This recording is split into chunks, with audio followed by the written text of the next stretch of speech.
मतदाताओं से मैं विनम्र अपील करता हूं कि सुबह 7 बजे से ही पोलिंग प्रारंभ है। वोट ज़रूर करें। दुनिया की सबसे अच्छी व्यवस्था लोकतंत्र है और लोकतंत्र की मजबूती के लिए आपको वोट ज़रूर करना चाहिए। जिस दिन 100% मतदान होगा उस दिन की प्रतीक्षा करनी चाहिए। क्या लगता है आपको, जनता किन मुद्दों को लेकर राजनांदगांव लोकसभा में वोट डाल रही है? राजनांदगांव लोकसभा क्षेत्र में चूंकि भूपेश बघेल हैं और इसलिए ये बहुत बड़ा विषय है। भूपेश बघेल जी के साथ तो बहुत सारे विषय जुड़े हैं। उनके शासनकाल में कैसे पूरे छत्तीसगढ़ में परिदृश्य बदल गया था, कैसे स्थितियां बदल गई थी, यह भी जुड़ा हुआ है।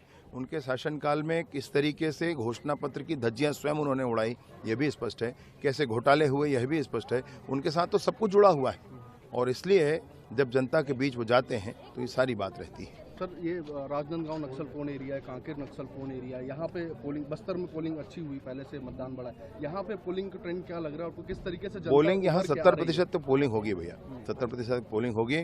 मोदी जी की गारंटी पर वोट पड़ेगा, विष्णुदेव साय जी की सरकार पर वोट पड़ेगा, संतोष पांडे जी की सदन में और अन्य स्थानों पर सक्रियता पर वोट पड़ेगा और भूपेश बघेल जी ने जो जो किया है उनके विरोध में वोट पड़ेगा। नक्सल क्षेत्र में सर, नक्सल क्षेत्र में तो उन्होंने ब्लंडर किया है भैया। मैं आपसे कहना चाहता हूं कि जब विभाग ने कहा 50 नक्सली मारे गए तो नक्सलियों ने भी 8 अप्रैल को अपना प्रेस नोट जारी करके कहा कि 50 नक्सली उसमें हमारे साथी शहीद हो गए आदि आदि। फिर विभाग ने कहा कांकेर के उसके ऑपरेशन के बाद कि 29 नक्सली जो वर्दीधारी थे वो मारे गए। तो उस बीच में भूपेश बघेल जी ने कहा फर्जी एनकाउंटर है, जबकि नक्सली खुद फिर प्रेस नोट जारी करके कह रहे हैं कि 29 मारे गए।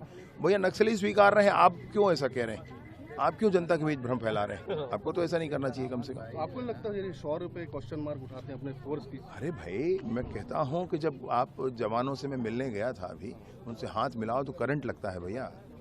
ताकत है उनके मन में, भुजाओं में ताकत है उनकी। और ऐसे जवानों के उस शौर्य को ऐसा निरूपित करना फर्जी है कह देना, भाई कैसे चलता है? ये वही हैं जिन्होंने एयर स्ट्राइक के बाद भी प्रश्न उठाए थे। ये वही हैं जिन्होंने ऐसे सारे शौर्य के काम करने वाले जवानों के विषयों पर प्रश्न उठाए हैं। भारत को कमजोर करना चाहते हैं, सॉफ्ट स्टेट बनाना चाहते हैं, नहीं बनने देंगे। नरेंद्र मोदी की सरकार है। Sir, thank you.